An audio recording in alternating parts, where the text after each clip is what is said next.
Hey everybody, welcome to VLOG vlog number 2. I'm trying to set up my other screen here. I forgot to turn it on. Um, anyway, I'm going to be with y'all until whenever. We'll see. All right, at this moment there's no one on, but got to start somewhere. So let's see, let me pick a bass.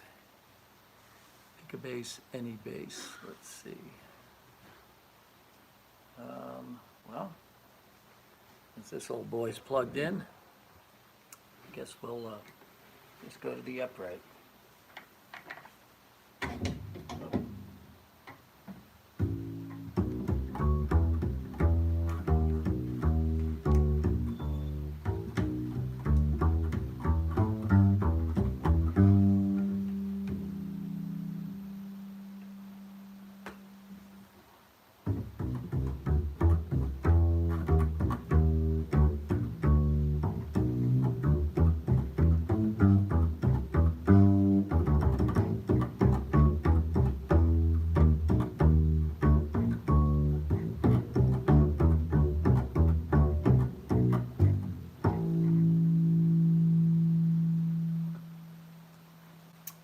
Yeah, we're going to get this, we're going to bring on some more people here while we're getting set up.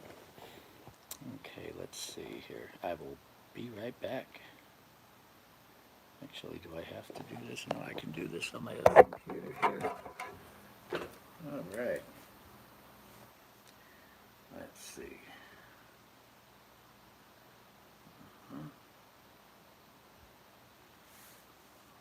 Love it when your computer locks up. Siri not available. All right, here you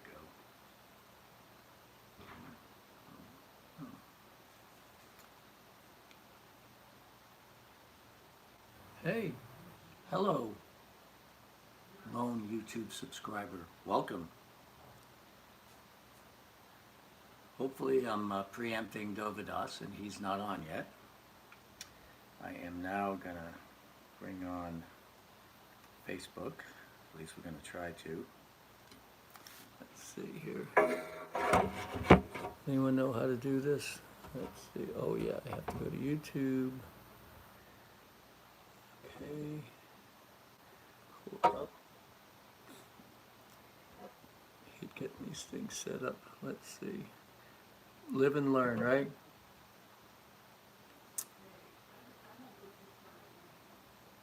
All right, let's see. Share. More. Facebook. All right. Showing. My.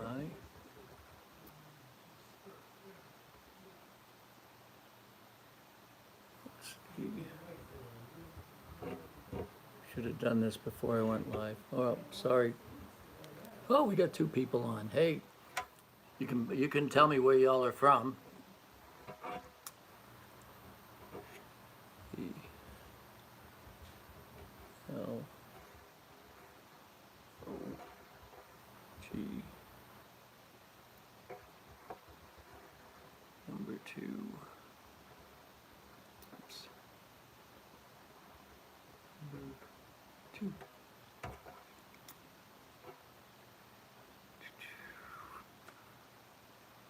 There we go. Okay. Links can't be shared to story. Alrighty. It's now shared to Facebook. Super. So, bye honey, have a nice walk. Yeah, we're, I hope everyone around the world is making the best out of what we're going through here. This is, again, these are definitely historic times, and in times like this is where the most innovation actually happens. And so here I've turned my wife Christine and I have turned our living room into a music studio. It actually, here, let me give you a tour. Here we've got our, that's our piano. See, piano right there. And that's Christine is a piano teacher, and she's got quite a few students, and they all switched over to online. And then let's see, over here I've got a few basses. Got my Spectre bass. That's right here. And then we've got, well, that's my Ovation fretless. It's under repair right now. I need a new pickup. And right over here is the famous cigar box bass, often called the wine box bass. And right here is my big Holman bass. And this bass here is an awesome bass. It's got a lot of history to it, and it sounds amazing. And right here is this is a production keyboard. It's called a Korg Kronos, one of the top production keyboards out there. I'm sure there's a few other good ones. And then here's a little old Yamaha mixer. Nick's drums, which he was teaching here, but unfortunately, Nick is working in what do they call it? He's an essential employee now, protecting and serving and protecting the area. So he doesn't come in our house at this time, and we'll see when he comes back. But his drums will be waiting for him. And there's the 7-string, which is usually, well, it's the star of the latest video that we had, what do you call it, the Southern Rock Fest video. I did some history on that yesterday. So anyway, so that's where I hang out quite a bit, and we have to take turns. My dad practices his trumpet, and Christine, again, she's doing her lessons, which are all online, of course. And I've even got a couple of students, and I do have space for, let's see, there's 168 hours in a week. I sleep maybe, I don't know, say 8 hours a day, it's 48, so 120 hours. I have room for 240 students, give or take, a couple. So that's half-hour increments, but I prefer teaching 1 hour, even though half-hour works. Contact me on the email if you all are interested in learning about not just bass, but playing by ear, reading, the concepts of jazz, blues, harmony as far as singing, how to play by ear. Again, playing by ear, it's a science. And my family, I come from a family of ear musicians who play by ear. We also read, and a few of us have college degrees and whatever, but the big thing we have is over 100 years of legacy that we just keep rolling forward. And there's I've got relatives all over the country that are multi-generations in the music business. I'm generation number 4 underneath my great-grandfather Rocco, and then there was my grandfather Tony, and then my dad Joe, who you've seen on these videos. So anyway, and if y'all have any questions, just feel free to let me know what y'all would like to hear, see, whatever. Right? And I've got my other screen up here. And let's see here. Okay, at this moment, no comments. So, again, this bass right here is the focus of many videos. Initially, I used to play this bass almost all the time with Dovydas, until, of course, Dovydas got big on YouTube, and then the 7-string became more prominent because we went from more of a blues, like picture the Grateful Dead playing blues. Yeah, we went from more of a blues environment to more of a creative environment, experimenting around with all sorts of different genres of music, and there was no rules. There still is no rules. When we do a gig, if you watch some of our videos, we just start playing. We didn't rehearse it. You're watching the rehearsal, even if it's on stage. You know, it doesn't matter. You know, he'll just say to me, "Okay, Joe, key of E," and you know, and then he'll play the chord changes, and he'll like go.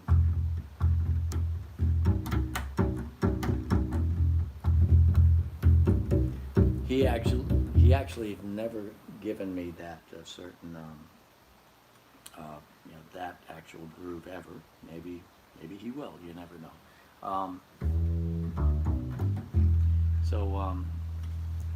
This bass again. I'm not a trained upright bass player.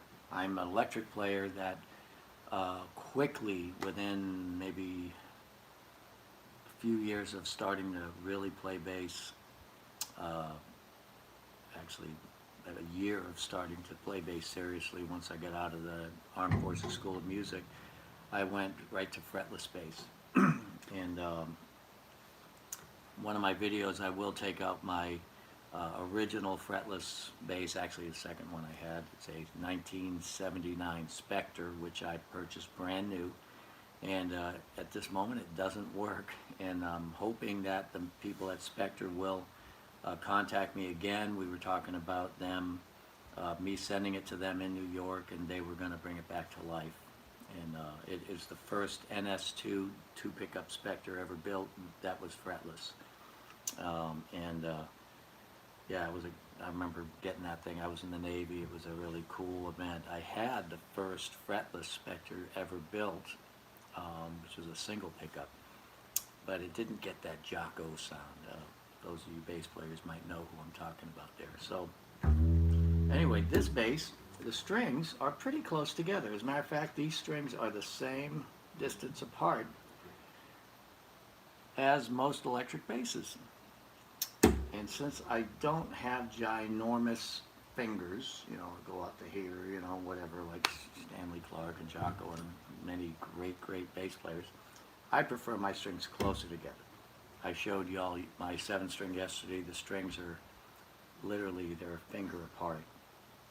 This one here, they're about a thumb apart, maybe a little bit less than that.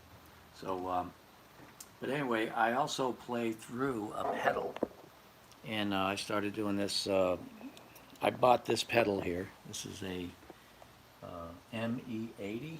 Boss makes this, and this pedal I bought the day I was given this bass here. I bought it the same day, and very popular video came out literally the day after I bought these two items, or bought the pedal, and was given the bass by Michael Breedlove over at MGB Guitars. Anyway, yeah, so that pedal is a cool thing, and I'm still experimenting around with it. I have access to everything Boss makes right now, thanks to Dovydas. So, but I'm still experimenting with this, and then I will go eventually to the GT1000, which they actually designed an upgrade which allows it to work for bass too. Because at the first NAMM show in 2018, where they introduced it, I said, you need to make one for bass when we were at the NAMM show, and they said, I talked to an engineer, told him what we need. I said, we need a pedal that can accept the input of a bass, but doesn't sound like a bass effects pedal, because this has high frequencies. Basses do have high frequencies, and most bass cabinets have 1 15-inch speakers, at least for years they did, or 2 12s. Well, I've been running through PA cabinets for decades. I used to own this monster 1200 watt bass rig, and Soundman always kept me turned down, and also all you heard was boom, boom, boom, boom, boom coming out of me. So now I go through full range speakers, and I usually use PA speakers. Like right now, my favorite rig is a 2,000 watt K12 setup, which is QSC, and then I run a subwoofer on the bottom, right here, right there. Bugera, which is made by Turbo Sounds. Turbo Sound's been around since the 80s. That speaker can handle 1,600 watts. And these speakers here are 1,000 watts each. I bought them used. If I got the new ones, they'd be 2,000 watts each, and I'd have a 5,000 watt bass rig. But I don't think I need that to play quietly, because again, Dovydas does not play through an amplifier normally. And when we go live, when we play live, we plug in usually. So I'm just usually going through the house monitors. And normally I do not run through a bass rig, but when I do, I love to have the subwoofer and the full range sound of full range speakers, you know, so you can hear the quality of a really nice instrument, you know.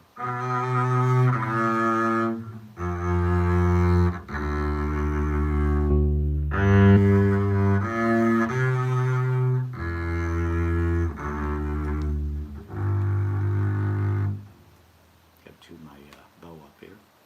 Anyway, yeah, so if you ever wonder why bass players, some of them have, you know, full range speakers, it's because we want to get the full sound of the bass, you know. Anyway,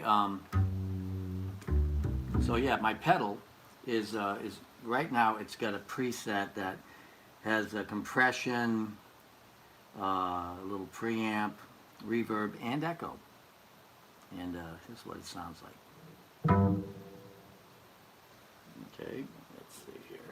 Let me take that volume over here.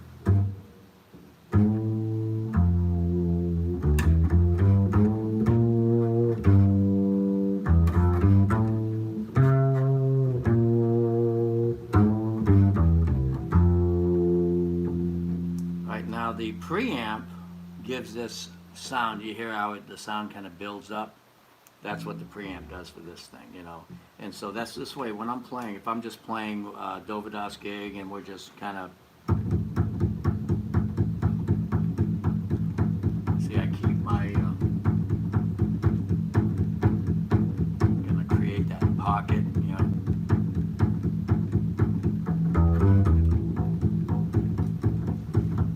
Now I'm gonna turn off the compressor and watch what happens.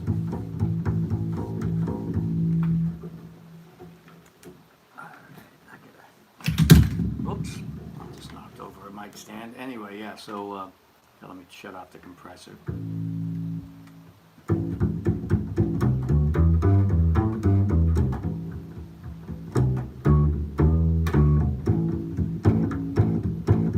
That's compressor off. Now you hear the difference between the two notes? That's the compressor on. What the compressor does is it kind of removes the dynamics a bit of the impact of the bass, you know, the attack. So, but it also extends the notes, like here, and it even adds a little bit of feedback right now in the bass because it's I'm a little too close to the speakers. So. Hey Joe, love that you and Alan use pedal effects. Yeah, we do. Anyway, I'm trying to, whoops, hold on. I just accidentally went to the next video. Okay, there I am. Anyway, oh, okay, there's my questions. Let's see, who do we have here? Oh, my bass almost fell on me. All right, have you played NS2 stick or Chapman stick? Back in the 80s, this monster bass player, hopefully he's watching out there somewhere, his name's Ruben Drake, he's in Tampa. He did gigs on the Chapman stick, and he literally had a solo gig. And this guy's an incredible bass player, and he worked at a place called Maestro's in Tampa back in the 80s, and he used to do it all on his Chapman stick. the stick was too much of a complete instrument for me. I prefer playing bass along with the drums and the guitar and the keys because I interact by ear. Chapman stick, you got to practice and you have to understand that. And for years I didn't practice because I was playing a lot, and so I didn't have that luxury of being able to practice or wanting to. So now we're stuck in this pandemic. I have to. I have no choice. But anyway, no, I haven't played the I have played the Chapman stick, but I don't know how to play it. And there's another version of the Chapman stick, which is not a guitar. It's called a Zen drum, and it's for drummers, and it allows drummers to go out and play solo gigs too. Check it out. It's an amazing instrument. You can play bass, chords, and drums at the same time, and it's all with your fingers. It's just this thing you tap on. It's this, kind of oblong-looking thing, and it's really cool. You should check that out. Zen drum. That's the percussion version of a Chapman stick. And then we also have a question about the NS2 stick. NS stick. That's a Ned Steinberger stick. We're talking the stick bass. Yeah, it's an electric bass. What can I say? The Steinberger, or is that what it's called, Steinberger? Yeah, the Steinberger upright is similar to the cigar box bass, believe it or not. I gave a guy lessons who had a Steinberger, and the only difference is the Steinberger, the strings right here are like this far apart. So anyway, it's an electric bass that you can play standing up. But then again, it's a completely different beast. The upright bass that I have here, I can play like that, and then if I hit it hard, whoops, compressor off, it gets louder.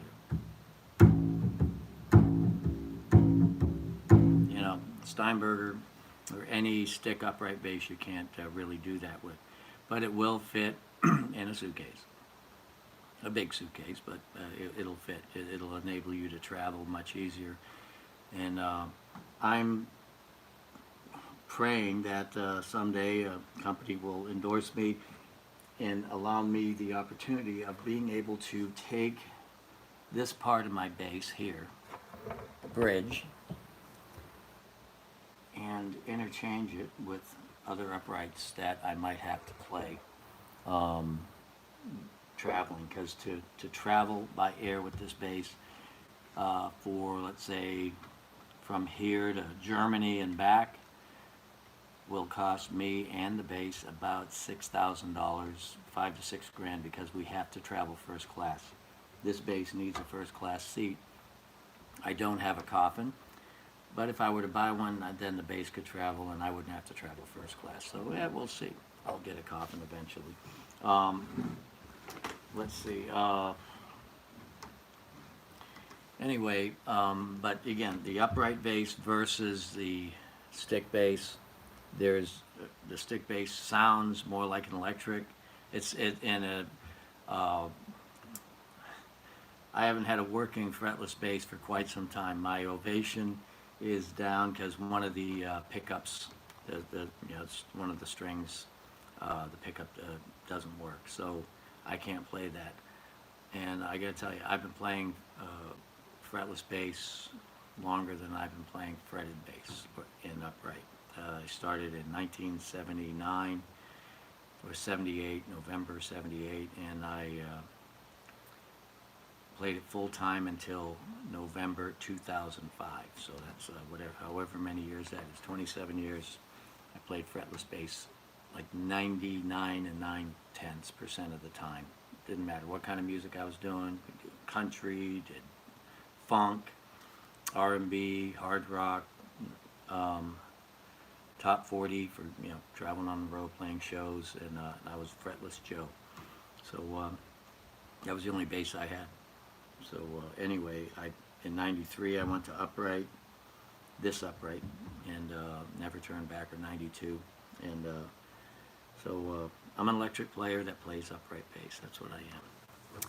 Now, I love that you and Alan use pedals, effects, whatever. Not a bass player myself, but still find it fascinating.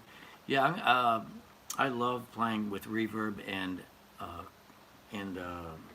echo. And believe it or not, I've had reverb on my bass and echo since 1982. So, and I'm talking digital delay. I had back in 1982 a digital delay unit called a Delta Labs DL4, which had a 4-second delay on it. Was, I believe, $1,400. And in 1982, a brand new car was maybe $7,900. I had two of them. And I had the same rig that Jaco Pastorius had. He even used my rig back in the around 1984. He had to borrow it.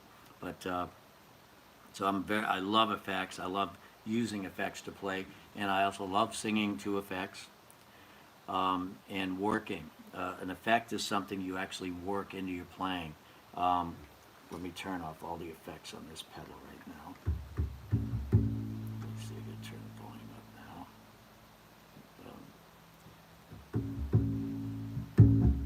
All right, I'm gonna turn up the output. All right, anyway, so I'm gonna turn off my delay, and this is all I have is reverb now.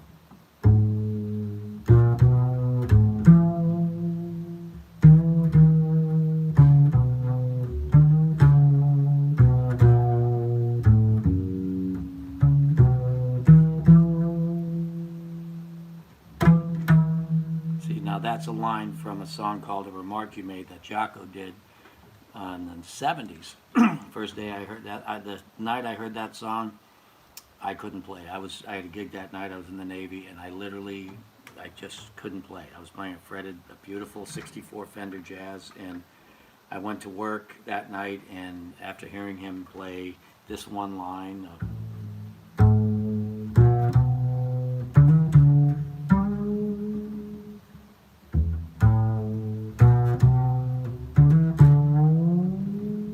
that line, but it sounded like this. Here, I have to set up my chorus.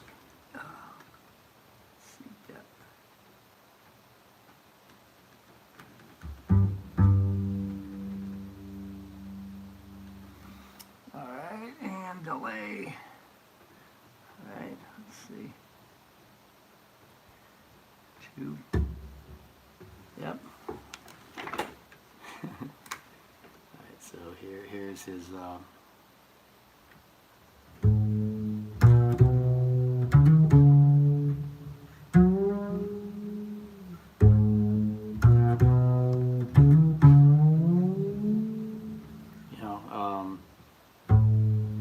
it's funny. You got to really crank the. Yeah, it was. I'm not sure well, anyway, the Delta Labs had a chorus on it. You just shorten the delay up to about 64 milliseconds, and let's see, I don't know. Oh, I'm sorry, that's my encore. Oh, no wonder. I've got it set up on something else. There we go.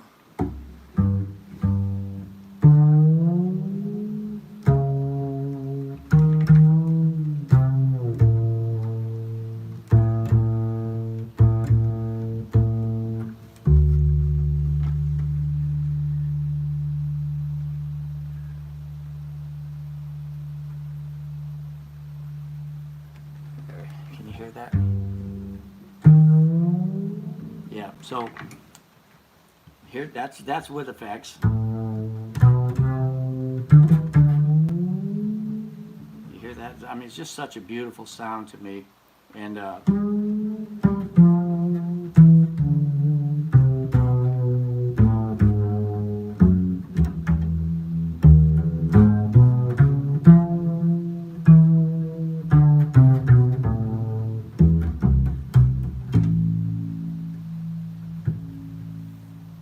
So that's with effects, and again, this is the way most bass players are playing. I got board reverb on too, okay. No wonder. There.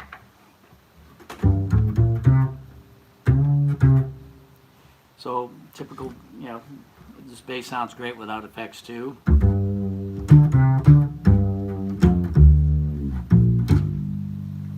You know, but again, when I go out and do a gig, I got my stuff on, you know.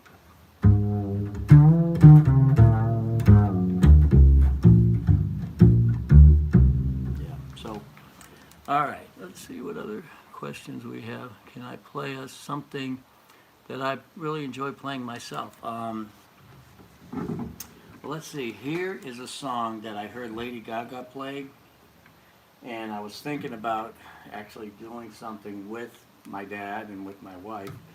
And and again, what I'm playing is completely improvised, meaning I haven't played it before, and it's a major key.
That song was called Smile, and it was, believe it or not, written by Charlie Chaplin. I mean, he was such a great actor, but I mean, that song is, it's just such an amazing song. The words are so powerful, and all I can remember is the first line is smile when your heart is breaking. I think that's the first line. And right now we all have to do that. We all have to stay smiling, and we have to, we gotta just, you know, stay strong through this whole thing. Everyone all over the world is going through this. And yeah, it's amazing. I just heard on the news, they're talking about bringing the economy back. Well, they're going to bring, you know, more essential jobs, church services outside, things like that. But as far as bowling, I love bowling. No bowling. Gatherings and nightclubs, nope. They're not bringing that back until the end. Because again, our goal as musicians is to bring people together. You know, the more people we can pack into a club, the more money they make. Anyway, this is our nightclub. And right now we got 7 or 8 people in here. And so it's early in the evening, unless you're in Germany, of course, and it's the middle of the night. You know, so we all have to just, you know, stick together and try to learn from this. So, let's see. Phantom of the Opera. Which song from Phantom of the Opera? let's see.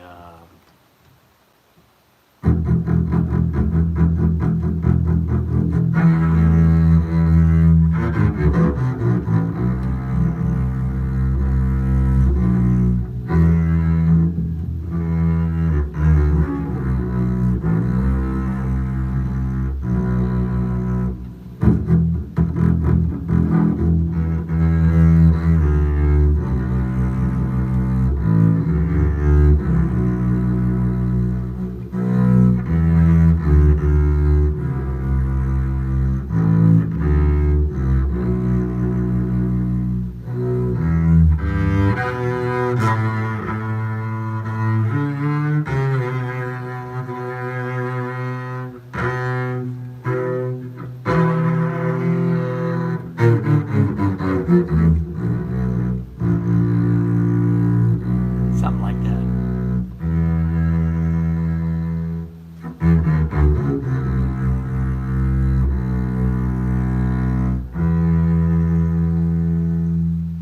There's another really cool song from Phantom. So you're talking to someone that plays shows with people that sing these songs a lot. And you know, let's see, here's a really cool one. Let's see.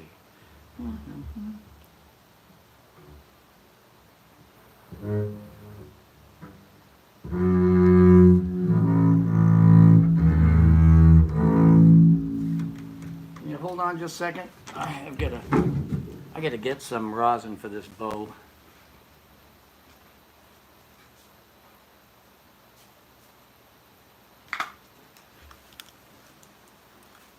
Okay, let's see here. It's old, good old sticky rosin, right? Anyway, see what this rosin does is it helps the bow stick to the strings.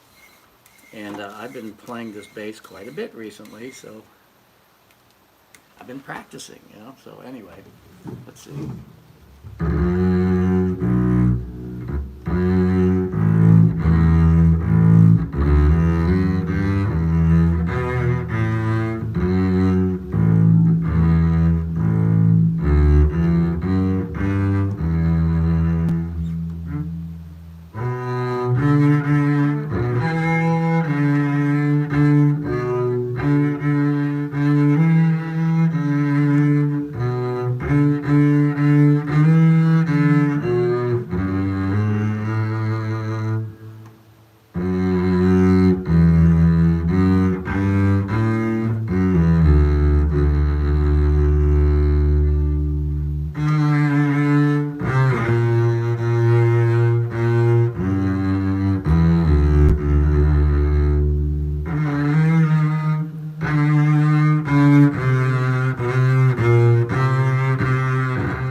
Somehow I change keys. Well, hey, I'm just a bass player, you know. Let's see. We got here. Okay, so though I find improv very hard, how would you say one can improve that? Scales, scale on an upright. Well, let's see.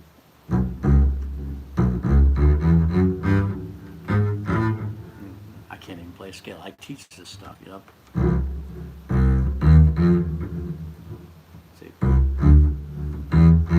I teach this.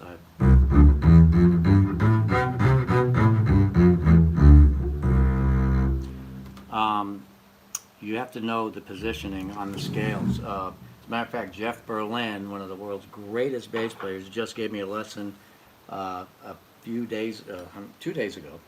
First lesson I've had in, I don't know, decades. But I figure I have the time to practice, so I might as well take a lesson from somebody that's really good and that seems to do things way better than I do. And so I reached out to Jeff, and he gave me a lesson. So here I'm gonna. By the way, this is a Spectre bass, 1979. I bought this one in 1985. I played this bass 0.1% of the time. I used to put this on stage just to make the guitar players happy. When they think something would go out of tune, I'd say, okay, I'll play this one. You know. Anyway, but yeah, scales.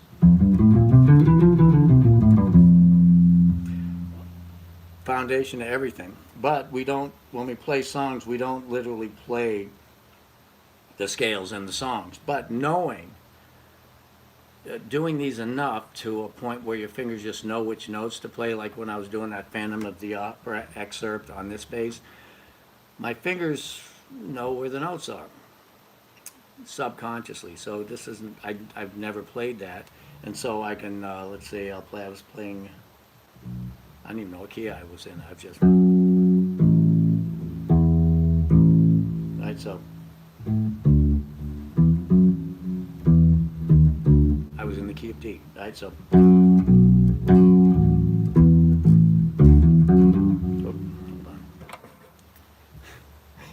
that's what I get for putting the bass sideways on a live thing. Gosh, I'm so sorry. I just realized I'm broadcasting sideways. Let's see if I turn this thing the other way, will I go sideways? Let's see. Orientation is locked. Rotate to side. Okay. Darn it. All right. So I'm stuck. All right, I'm stuck here. Hey, I'm back. All right. Sorry. Hopefully I didn't knock the room over. Yeah. So. Yeah, so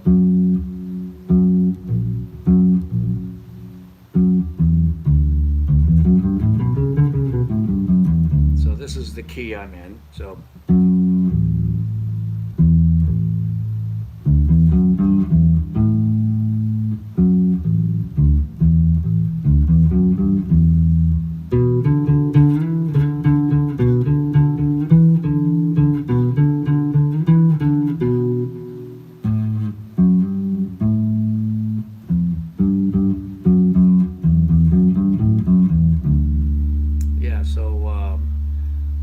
when I'm playing by ear, pulling stuff out of my ear, knowing my scales, I know that it starts bottom. That's a sixth. So, actually that's a third. It's a third, 3, 6, 3, 5. I don't even think of the numbers. But anyway, I hear the intervals. My fingers know exactly which notes to hit because I played this scale for so much time 40 years ago for so many hours, maybe 7, 8 hours one day. Practice my scales.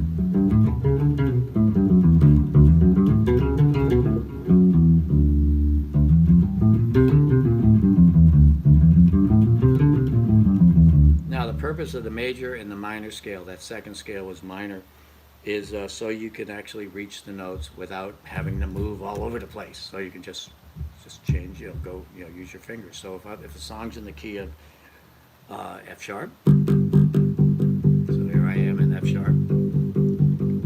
It's usually 5.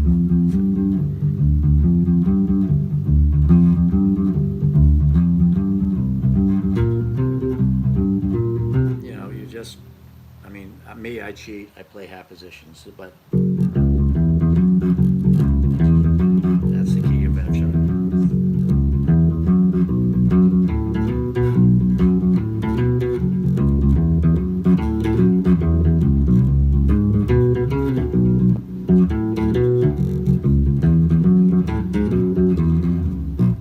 Yeah. So yeah. But anyway, knowing your major and minor scales will pretty much allow you to find the next note, because that's all I think of is the next note, and I think of it just before I play it. So when you're playing by ear, you can't really play by ear unless you're playing with somebody else or something else, and so you're listening to it, which is usually chords on a piano or chords on a guitar or a singer.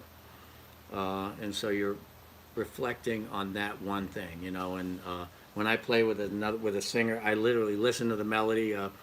I've been in Nashville quite a few times in the last couple of years, and I've gotten the courage up to take this bass and a bow into a writer's round and say, hey, I'm a bass player. I want to back some of y'all up. And they're going, well, we only do original music. And I said, I know, you need a bass though. And so once they start doing their thing, I focus on their melody and listen to the chords, and I just give them the right bass line, because I just know my ear and my fingers know which way to go. And so anyway, that's playing by ear will get you there, but knowledge of your scales is very important, or just the first four notes. Dickie Betts. That's Dickie Betts, yeah. He's the only guitar player, the first guitar player that I can think of who ever played those four notes in his solos. You know, like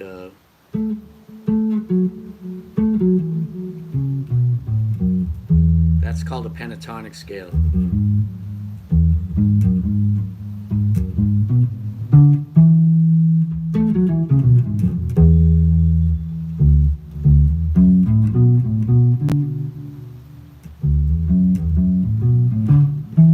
Yeah, song Ramblin' Man. Listen to the beginning. It's pentatonic scale. So a pentatonic scale is this. Oops, sorry. It's called a major pentatonic. 2, 4, 1, 4, 1, 4. Real difficult scale. It's the only tab you really need to know. And licks, Stevie Wonder licks. Whoop.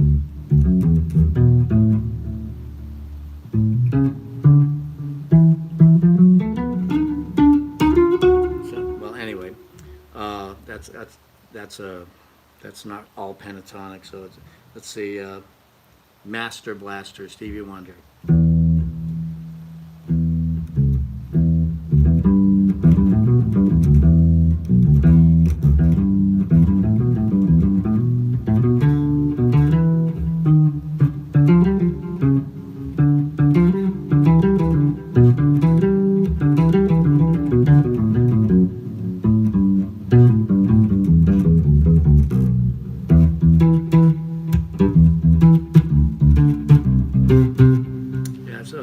Song is Master Blaster. It's got a real fun bass line to it, and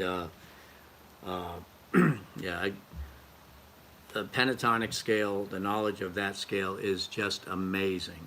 And all you need to know is that even though it's a 1, 2, 3, 5, 6, 1,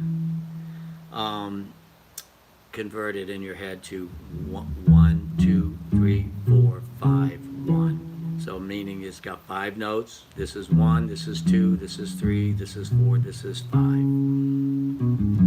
Okay, and the minor pentatonic scale is the root, the minor third, the fourth, the fifth, the minor seventh, and the octave, you know, the root again.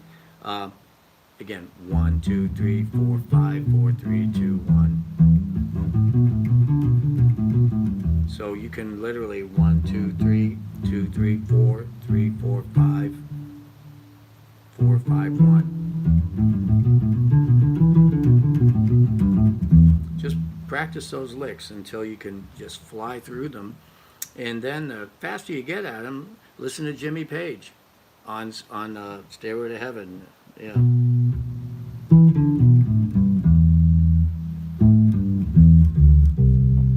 He goes from minor to major.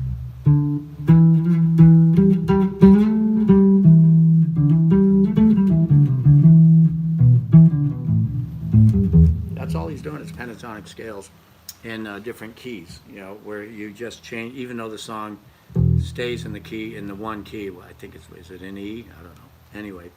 I don't even know what the key Stairway to Heaven is. The one thing I am terrible at is what key songs are in. they're in whatever key I'm playing them. That's the key. They're all in the key of 1. Okay? Every song you will ever play is in the key of 1. When you're a blues musician, rock musician, country musician, you know, because this is what they do. They go, okay, here we go. Here's the 1. All right, now the 4. Now the 5. Now the 2. And the thing is, they don't go into 6 too much, because when they do, they got to use 2 hands.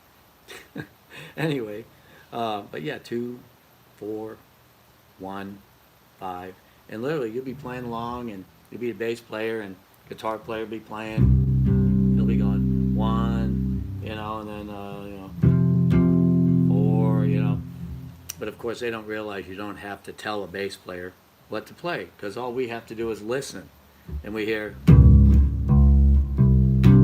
that note. Oh, that's a C. Okay, that's 1. So we're in the key of C. 1. There you go. And some songs go to the 5. You know, and then the 4. So most songs you can run into in that are popular have some form of playing which you can only go to 2 or 3 chords. Well, actually 1 or 2 chords from any chord you're on. So if you're on the 1, whoops, darn it. There you go. So yeah, so I'll be in the key of 1. Well, typically they go to 4. You know, I mean, most of the time you're into 1, you're going to go to 4, and sometimes you go to 5, or you'll go to 6. Now the numbers on those chords are 1, 6, 2, 5. So I don't know. I was on listening to a Dovydas video last night, and he was playing one of his Quarantine 35, I think it was, and he was playing something, and he said, "Who can name this song?" And I went, "Oh, 1625," because that's all he's playing. And of course, there's about 3,500 songs that are 1625, and unfortunately the first that you can't copyright 1625, so everyone can use it. Just change the words, make sure you don't copy anyone else's words, and you're fine, you know. Gooseflesh. Okay, Gooseflesh must be a bit on the, is that on the progressive side, or hold on, let me let's see. I can ask my iPad. Play. Oh, Siri not available. Why not? I'm not connected to the internet. How come? I have to turn on my. I am connected to the internet. I have to be, because I'm picking up YouTube on this phone, on this thing. Play Gooseflesh.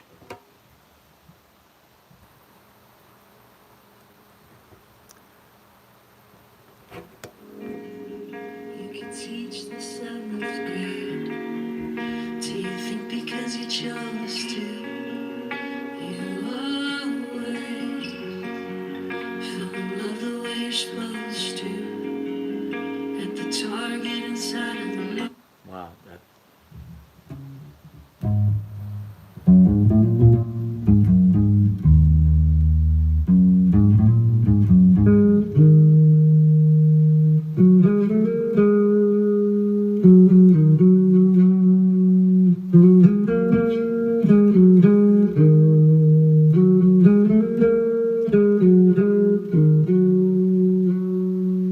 Oh, goosebumps. Oh, that's funny. Oh, that's funny. Okay, anyway, let me go back to isn't that funny? So you got goosebumps when I played Phantom, not Gooseflesh. All right. You are a, okay, badass. I love your channel. Thank you. Started playing 8 months ago. Was gifted a 1998 Ibanez bass. That's 2 months older than me. So that means you're 22. Wow, 1998. It was a good year. Yeah, 1998. I did some cool gigs that year. I was doing a lot of jazz that year. Still a stockbroker. That was like my last year of doing my stockbroker thing. And yeah, 1998. Yeah. So, but anyway, that's amazing. Yeah, this bass is someone said this is a beautiful bass. This is, again, a 1979 Spectre. This is, pretty original. It's got a couple of, dings in it and everything. I had some customized things done to it. I had this mother of pearl inlay done here because for some reason Spectre painted on the inlays back then. But I had a mother of pearl just because I have a friend that said, "Oh, I do mother of pearl work." I said, "Oh, okay, do my bass." Yeah, so this bass is for people with normal sized hands. It's strings are a little closer together,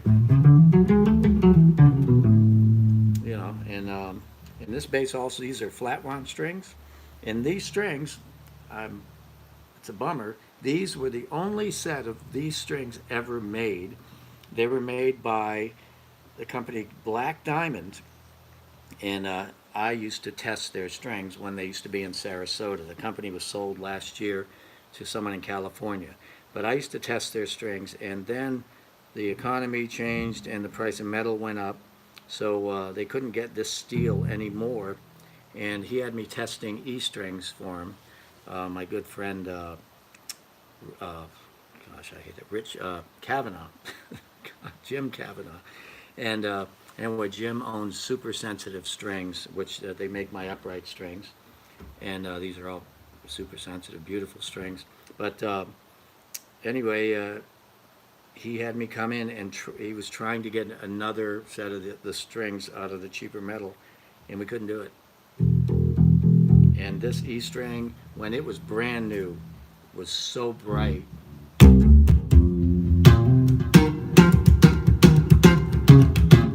These strings are about 3 years old, and you just don't find flat wound strings that sound this good. But yeah, he couldn't do it with the cheaper metal. He sold the company, so and he made the string equipment, the string manufacturing equipment that actually makes the strings. Guy's a genius, and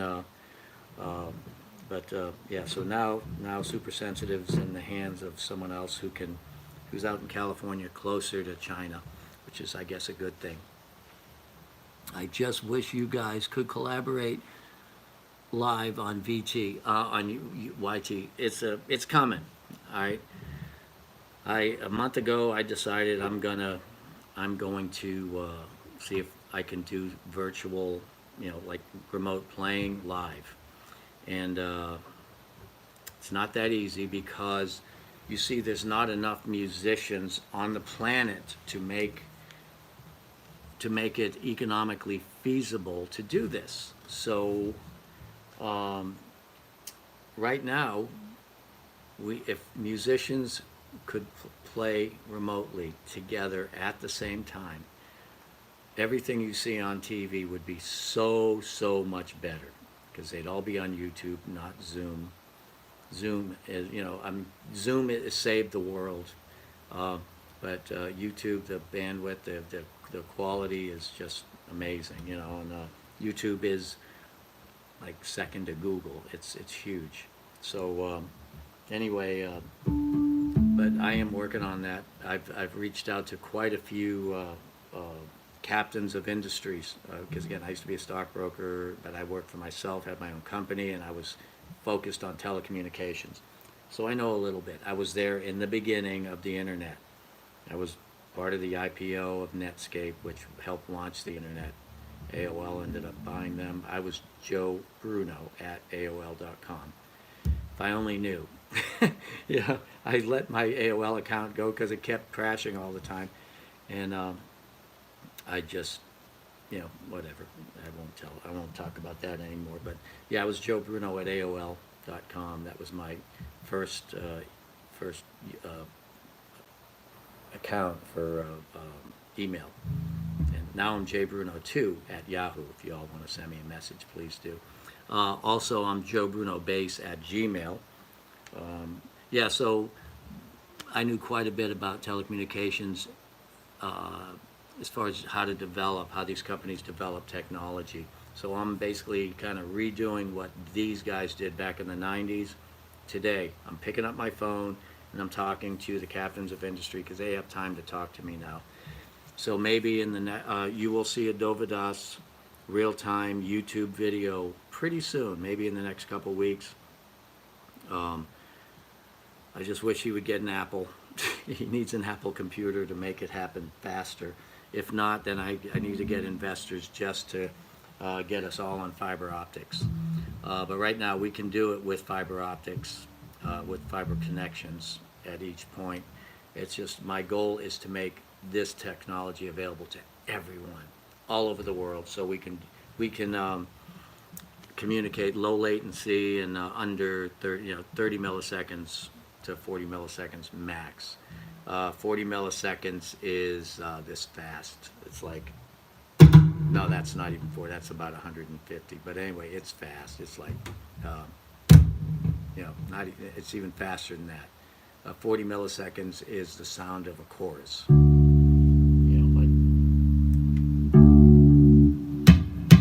You can't even hear it.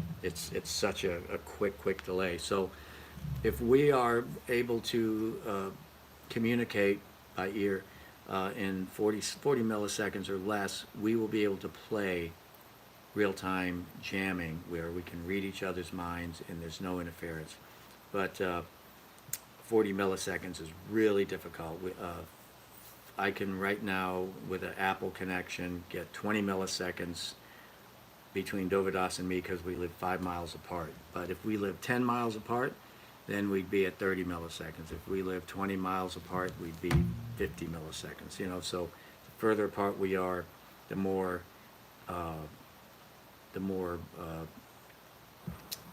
hops the signal has to go through. When I do a speed test of my computer with a direct connection with this Apple MacBook Pro, which belongs to Nick, thanks Nick for letting me use it, it's about 16 milliseconds between here and Tampa just for the internet connection. So once you add in all the other stuff, it slows it down quite a bit. Anyway, let's see, El Sandro, where is everybody from?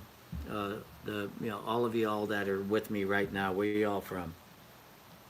Let me see some posts. I just want to see who I'm talking to when I go online at this time. Austin, Texas. All right, so Austin, Texas, there is a company there called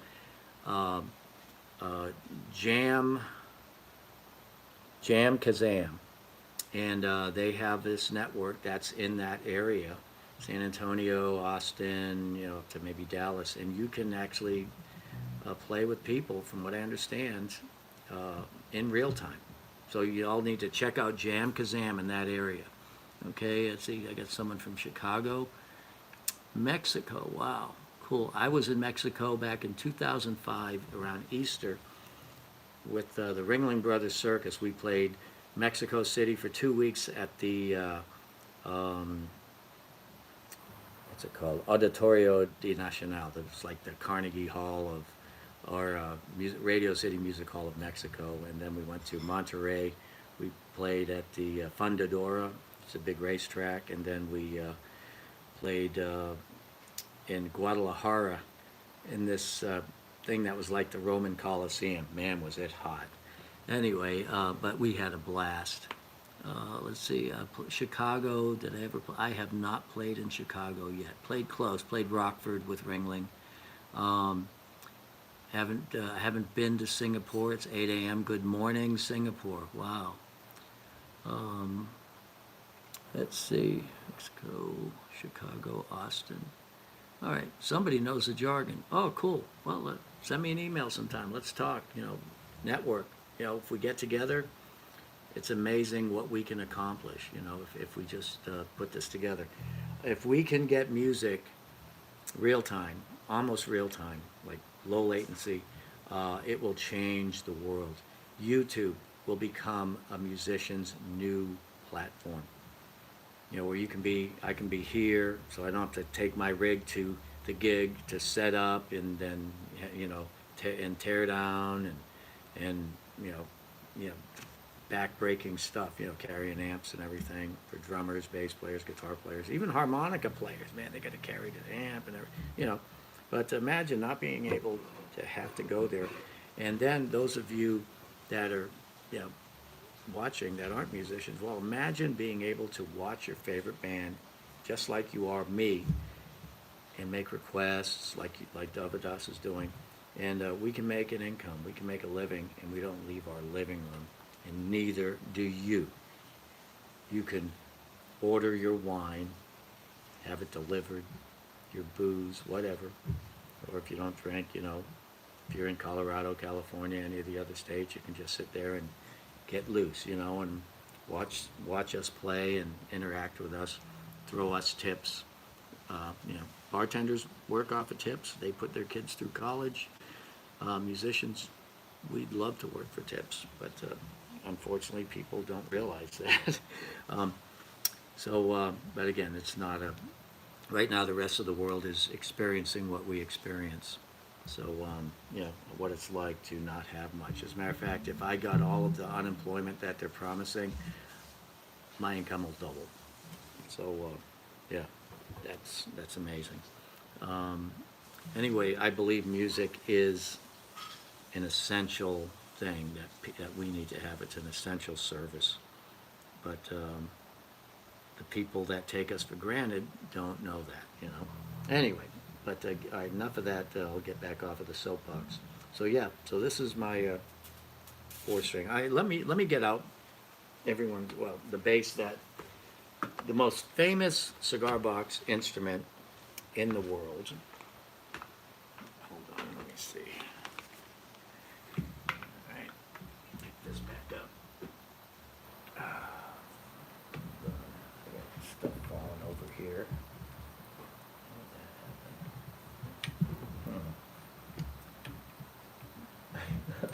Can't get it. All right.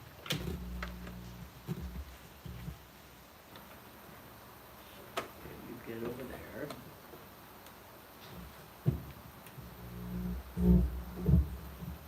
All right.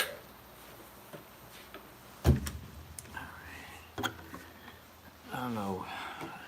It's funny. My cigar box needs a name.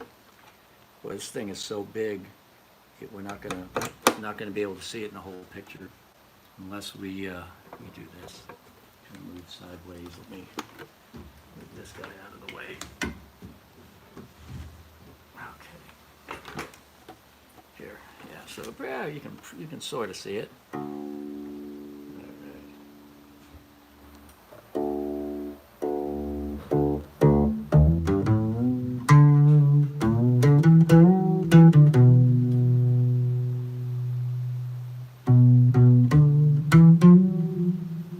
Yeah, this is a fretless bass. This is very much like my Ovation fretless that I've got. Oh, by the way, I own the only Viper fretless, Ovation Viper fretless that you're going to see. And let's see here.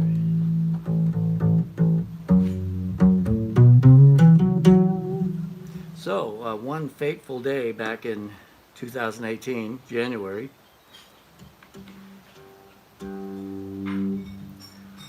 someone said, Europa. And Dovydas went, Europa?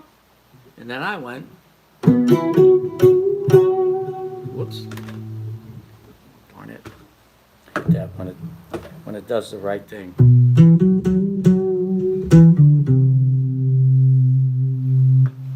me do it with the distortion.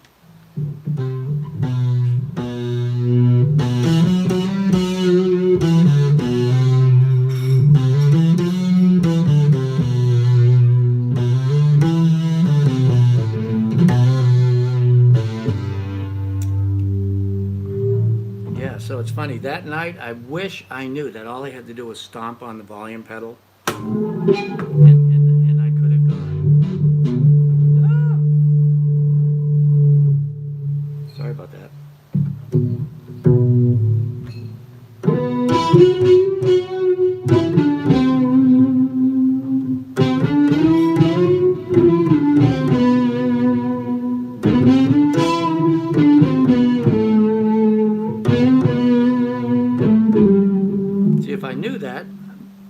have sounded a lot different. Anyway, but I got a lot of buttons pressed. Almost all the lights are on.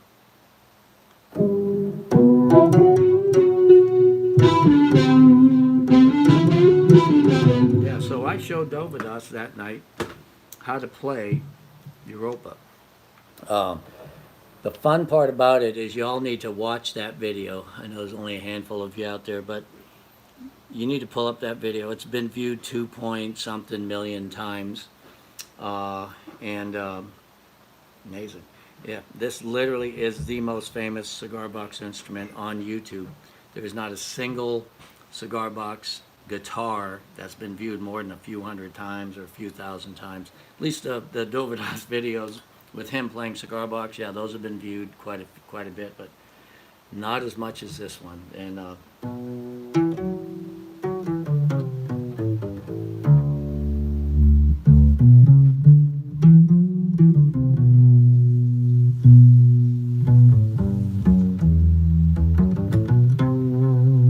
see, and I played fretless bass for years, so I really, my hands kind of know how to get around this bass. The only weird thing is that the scale, the distance between here and here is that much further than a regular bass. So that means I gotta adjust for it, you know. It's not quite this is almost the scale of a half size upright, but not quite. So it's in a world of its own. My fingers are geared for 34 inches. Meaning I'm perfectly in tune. When I play fretless bass, I can play perfectly in tune without looking at the neck, because my eyes are adjusted for that, you know, or my fingers are.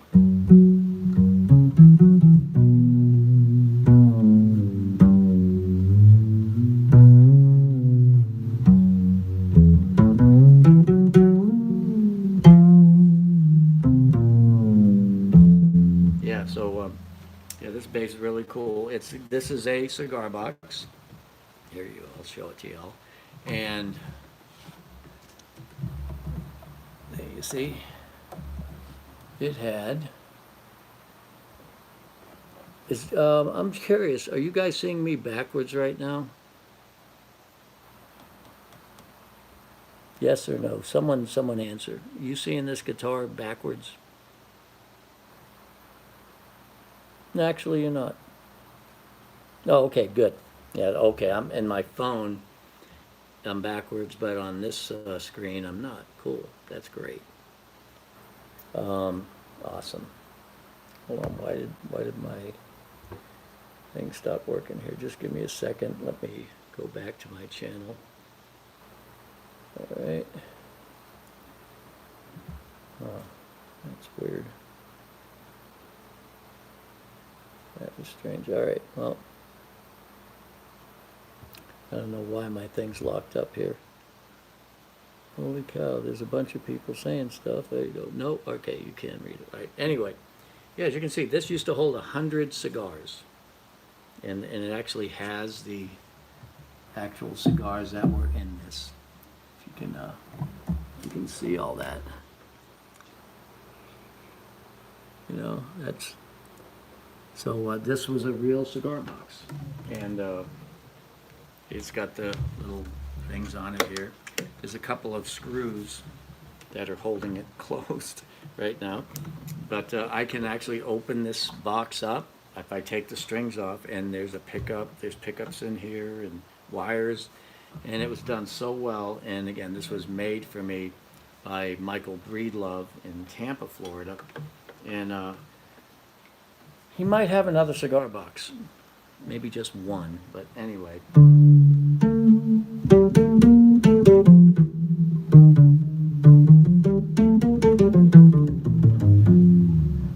And then there's this amazing man, this guy who did the most amazing job in this neck. And gosh, his name just flew out of my head. I hate that. I have to oh man, you know, when you don't realize that let's see, what is his name? Wait a minute. Bum, bum, bum. Anyway, I'll get next time I have this bass up. His name will definitely be in my head. Maybe I've got the virus, you know, maybe your memory goes. No, actually, it's because I'm old. That's what it is.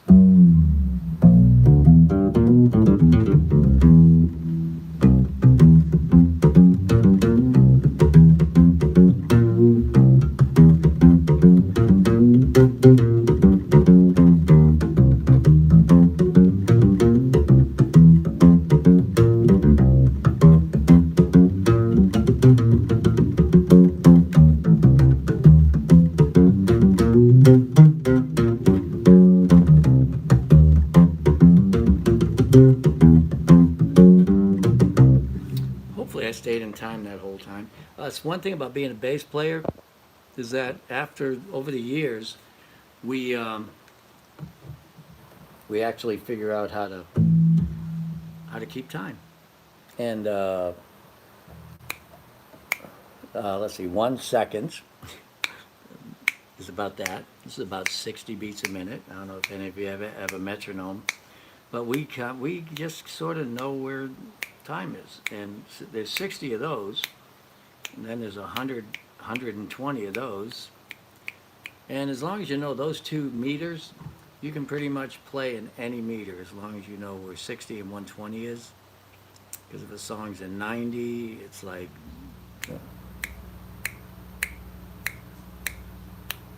that's 90. And in my head, it's 90. I could be fast or slow. But yeah, so anyway, if let's see, any more questions here? Okay, YouTube. So I just can't figure this out. What is wrong with this? All right, there we go. Just awesome. No, okay, welcome to live chat. Remember to guard your privacy and our community guidelines. All right, message from YouTube. Thank you, YouTube. All right, so far everyone's being good online. Yeah, so, yeah, Dovydas and I need to play together. And also, do you all know Dovydas got married just a few days ago on the 14th. And he posted some pictures of the wedding. He and Jill, and since I've known him, he's been with her since 2012, I believe it was, maybe 13. But so yeah, he is now married and happy, and hopefully the 5 of us, the band, with Jill. Jill is a member of the band. She's the one who makes all these videos possible. So yeah, I mean, Dovydas has his guitar cameras and the side cameras, but if you ever can make it to a Dovydas gig, and there really are 5 people, 10 people, 15 people at the gigs, because he really doesn't advertise them. Once maybe he's at 1 million subscribers, he'll start advertising, and then we'll have 200 to 300 people at the gigs, which will be great to play for 200 to 300 people. Let's see. Somebody's happy to see me. 2 hockey 2A. 2 hockey 2A. Hey Joe, glad to see you. It's glad to see me too. Yeah, I'm getting used to this, and it's just hard to talk to a screen, but it's neat seeing the numbers there. When I first went on tonight, it said 0, and I was talking. So the 9 of you that are there right now, I really appreciate it, and it's so great to have you all. Any requests? Give me a request. Watch how fast I can do it, and I may not even need to listen to my iPhone. Okay, as long as it's popular, something that is no requests. All right, I'm gonna wait. Let's see. There's got to be some requests coming. All right. Oh, no request from me. All right. Okay. Thank you. Why not? Why is there no request? We don't want to ruin the image of who. He's the only one that can pull these requests off, right? Oh, I know. Let me get out my other bass. Gonna get out the 7th string. Okay, that's the everything bass. Okay, over.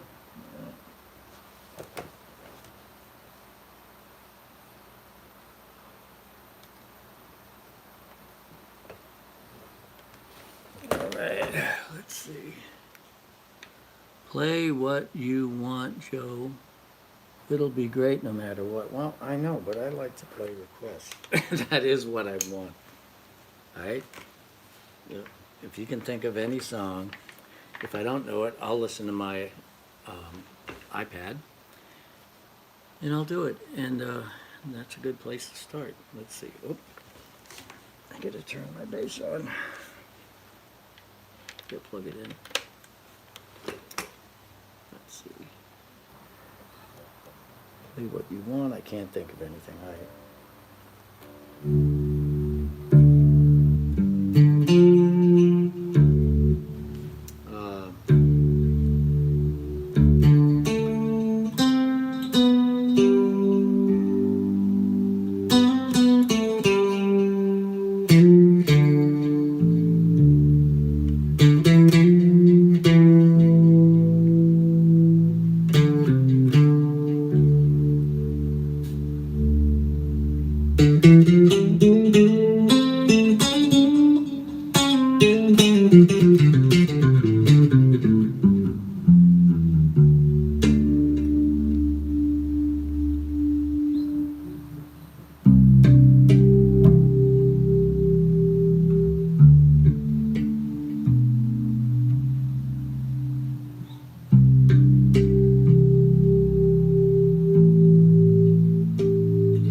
CBS Sunday Morning.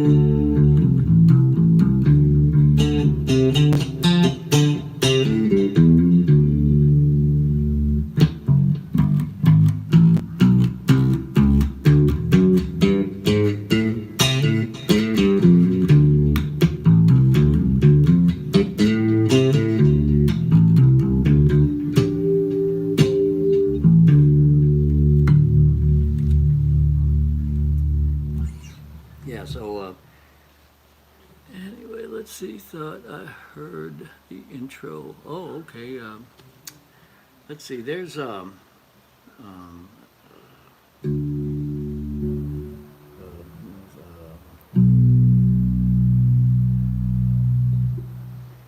Chase Dream.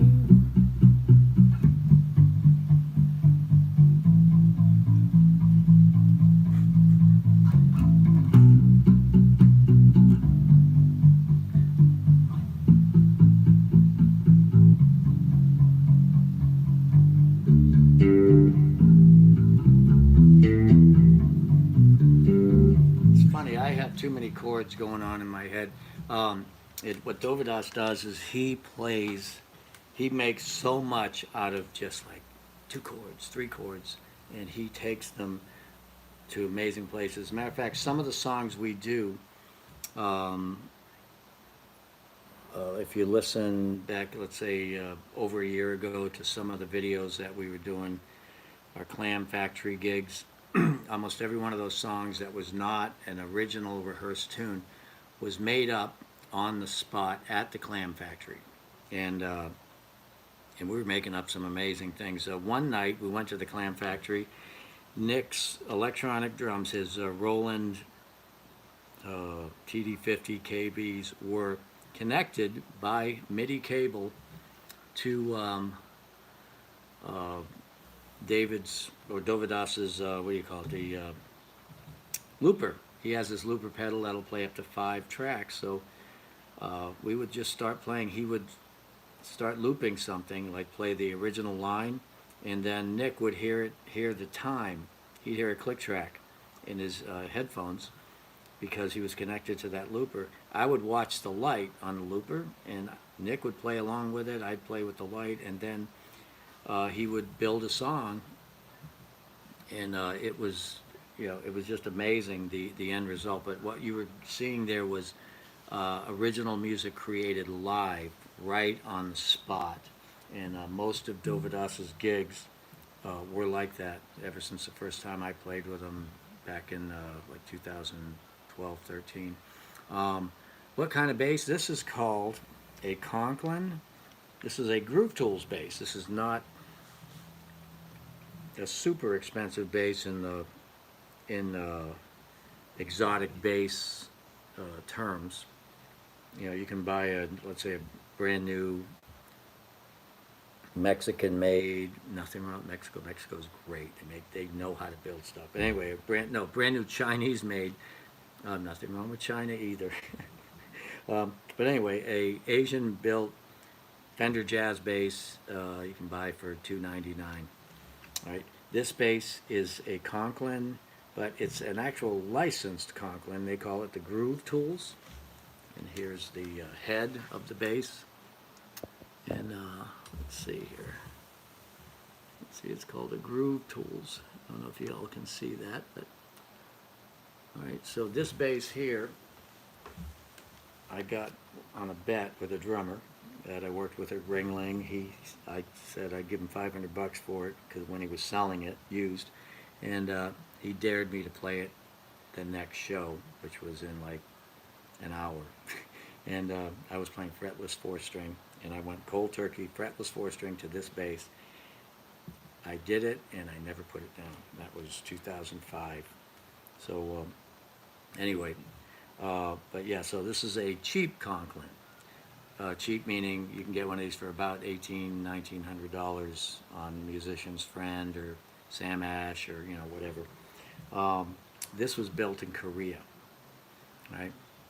And anyway, I won't get into the thing about Korea, but anyway, Korea does things very well, especially testing right now.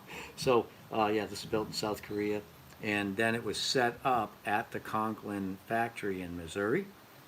And believe it or not, the price to set this bass up was, I think, $500 or $600 to set it up where it's in tune. Like I can hit.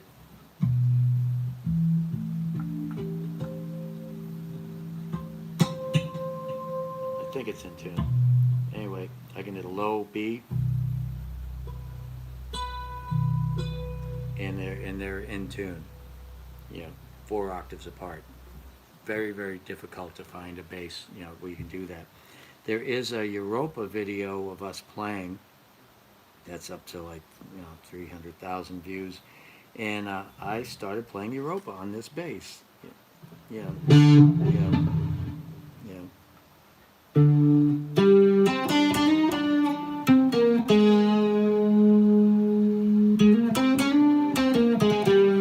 But for some weird reason, when Dovydas was playing his chords, he was out of tune with me. I just can't, for the life of me, I can't figure out why he was out of tune with me.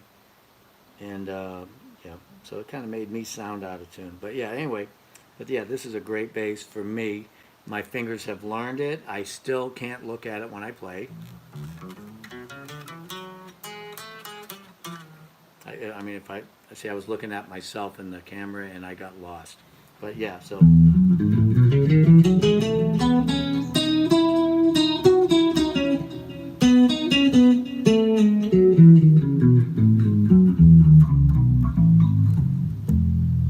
Yeah, so very difficult to play one of these basses if you look at it. And what I just did is not the way you think about one of these. You play these, any bass, you play 3 strings at a time.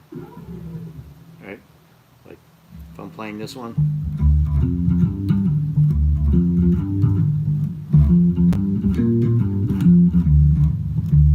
Just 3 strings. Anyone catch me doing that? 4 fingers for 3 frets? That's called half positions. It's what you do when you're playing the big bass. You don't, technically this finger you don't use it. But I do use this finger when I'm playing up here because I don't have to stretch at all. I'm completely lazy. Right? So yeah, but anyway, this is 4 string basses. 1, 2, 3, 4. So I can play this scale up here, or I can play, or I can play. Can you all hear the difference in the sound? Right? So anyway, yeah, this is a 7 string, and the strings are, it's got A, it's got a B, it's got a C, it's got a D, it's got an E, it's got an F, and it's got a G. Guess how many notes there are? That's it. Only 7. It's got all of them. So how come guitars have a E, an A, they've got an E, they've got a G, they've got an A, they've got a B, they don't have a C. Why not? They've got a D. Kind of makes it real difficult to play guitar. So what I've done is I've tuned my guitar like this 7-string bass from the E. So I go E, A, D, G, and then I tune the last 2 strings up a half step. So that way I sound like I'm some jazz god. I can go.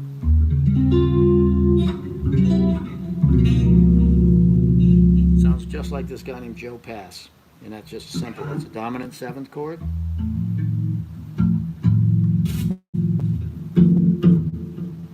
Let me turn that echo off. There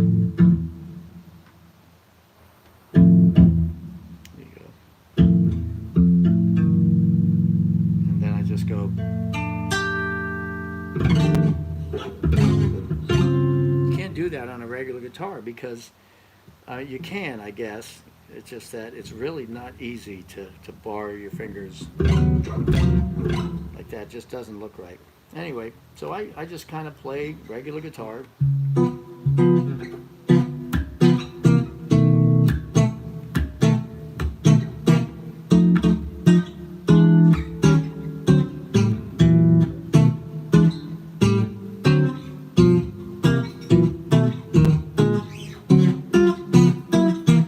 I don't have to move my fingers. I just lock them into this position and I just go for it. Anywhere in the bass.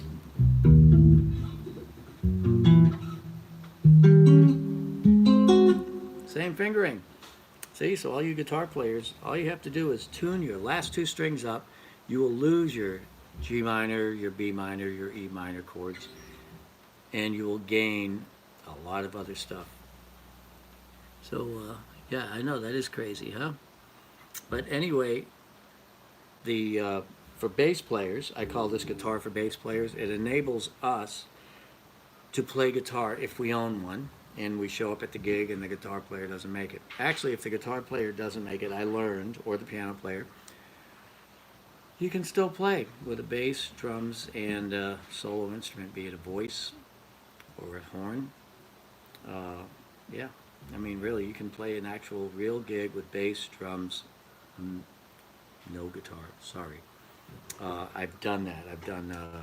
I played Dixieland jazz with my dad, and when they had a budget for 4 musicians, but they had to have a drummer. You have to have 2 horns to make Dixieland. So we did 2 horns, drums, and bass, and gosh, it sounded amazing. And that was not the first time that happened. Let's see, just takes a lot getting used to. Jacobs, it's not a big deal. Right? Joe, I would be lost on that 7-string. It really isn't a big deal. It's easier to play 7-string than it is to play 4-string if you read music, because all the notes, like here, watch this. I can play a F, and I can play an F, and I can play an F. Open. On the 4-string bass, F's way up there, right? Did you see me miss it? Right? That's called changing position. So you're playing long, you know. Then you have to hit the F, you have to take it up. Something else too is that F is loud versus this F. See, this F's a lot thinner. So when there's guitar players playing, nobody notices, you know. And but anyway, I played this bass. There's a band called Dr. Dave, and if you all want to see me playing with a band that does some kick-ass country, it's called Dr. Dave. And Dr. Dave, we played some festivals. We opened for the Outlaws and Kelly Clarkson back in like 2011-12, and Marshall Tucker. That was fun. But anyway. I had the gigs recorded, and then the drummer Tom put the videos online on YouTube, on his channel. So anyway, pull up Dr. Dave Palmetto, Palmetto, and there's about 35 videos of us playing, and you'll see what this bass does with a Southern rock country band. So we're doing Southern rock, we're doing Sweet Home Alabama, and we're doing country by the band Alabama, song Dixieland Delight, and I'm just flying around on this thing, you know, and this bass sounds so good with that kind of band. It looks weird, but sounds great. And last year, I accidentally took it to Nashville, because they said never take the 7-string to Nashville, just let them see you playing a 4-string. And I didn't realize that I switched cases, so I get on the plane and put this one in the case that my 4-string's usually in. Show up at the jam with Kenny Olson, who's this amazing guitarist. He played with Kid Rock for 10 years. He runs a great jam in Nashville, and all hipsters, you know, just great, all these old, you know, older cats, beards and hair, got pot bellies and t-shirts, and anyway, they played awesome music. So here I am with my 7-string. I get up there on stage, and I played it, and we're just playing blues, and I got off stage, and all of a sudden managers are walking up to me. 2 managers walked up to me and asked me for my card. One of them said, "Here, let me put my number in your phone," because they asked the question they both asked, "Why do you have a 7-string?" I said, "Well, it enables me to change my tone real easy, so I can play like." So that's an E. See how I mute it? It's muted here, but it's kind of a thick sound. Now if I play E here, the same note, which everyone else plays, it's thinner. Oops. See, so it's a totally different sound. So this sound here, if I didn't have these monster fingernails right now, see, these are my picks, but I forgot to trim them before the video here. So, but anyway. That's sort of how a jazz bass would sound. But this, it's more of a P bass. I didn't have to touch a knob. Sound guys hate when you touch the knobs, right? So anyway.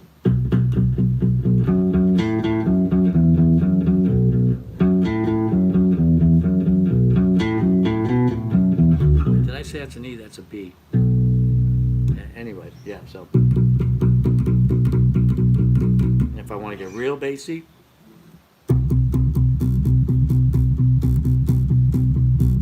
see, that's all bass. It's all bottom end. because the distance is only here to here. And so there's a lot of power to get that note out. Puts a lot of voltage into the signal. Let me turn off the compressor. Let's see.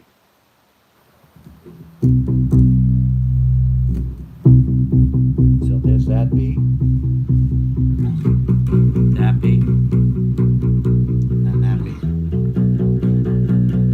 Didn't have to touch a thing. So why do you have a 7-string bass? That's just one reason. No bass emoji to be found. Is jazz bass your favorite? Jazz, playing jazz? Yeah, it is. When there's a jazz gig, if someone says, hey man, I got a gig Tuesday night, 6 to 9, Tampa, pays $150, okay, I'll be there. It's a jazz gig, yeah.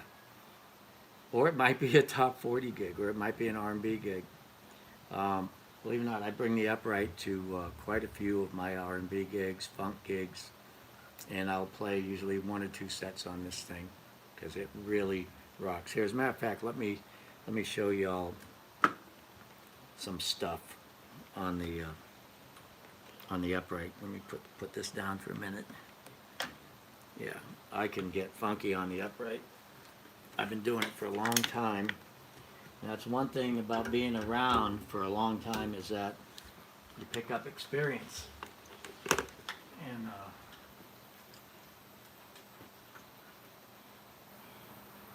all right, let's see. Yeah, this I played this one line on the electric a while back, and it sounds better on upright. Let's see.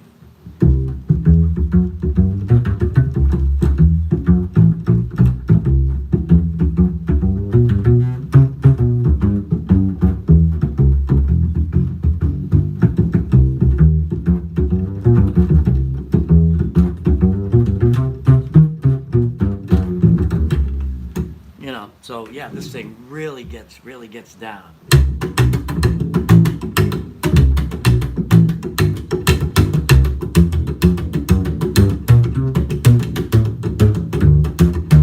Yeah, so you can slap like crazy on an upright bass. All it takes is doing it. If you, how many bass players do I have? Well, I probably got 2 or 3, 4 bass players out there. Anyway, I'm an electric bass player. Never trained, I shouldn't say never, after I joined the Navy on trumpet, or auditioned on trumpet, they took me on bass. I was in college, so I went to late entry and went back to college, took 6 or 4 months of lessons on upright bass. Still couldn't play it. Anyway, because I didn't practice enough. But anyway, I took those lessons and then go to the Navy school, took lessons on the electric bass only.